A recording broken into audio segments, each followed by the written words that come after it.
Donald Trump has come to the defense of his national security advisor, H.R. McMaster, in the face of a sustained attack on the Army general from the far right. The president put out a short statement on Friday night which described McMaster as a good man, and said they were working very well together. But by Trump's standards it was a terse statement, unlikely to stem the flow of invective from the president's own hardline supporters or resolve the factional conflict inside the White House. Many of the attacks have come through the Breitbart News website, which was run until last August by Trump's in-house ideologue, Stephen Bannon. Breitbart Stories described McMaster as increasingly volatile and said he frequently blows his top.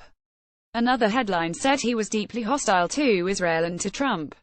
The Trump statement, provided to White House reporters on Friday night, said General McMaster and I are working very well together. He is a good man and very pro-Israel. I am grateful for the work he continues to do serving our country.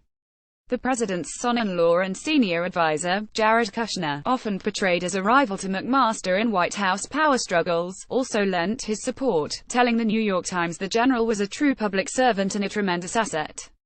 Breitbart's report on Trump's statement said the president had defied his base in defending his national security advisor, who it described as globalist, an insult from the point of view of the alt-right.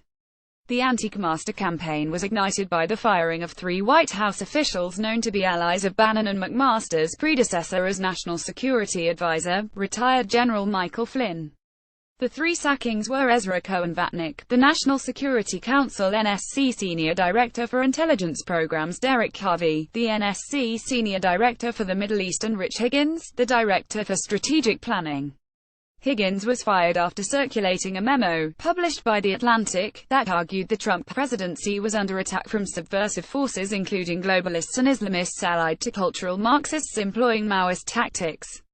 McMaster also enraged the right by his assent to the renewal of a security clearance for Obama administration's National Security Advisor, Susan Rice.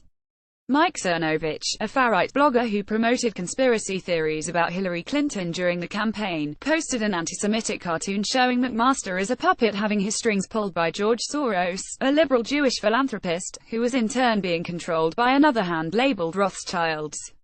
Twitter accounts linked to Russian propaganda operations were also pushing a Fire McMaster slogan, and at one point it was the top hashtag among 600 pro-Kremlin accounts tracked by the Alliance for Securing Democracy, which monitors Russian influence operations.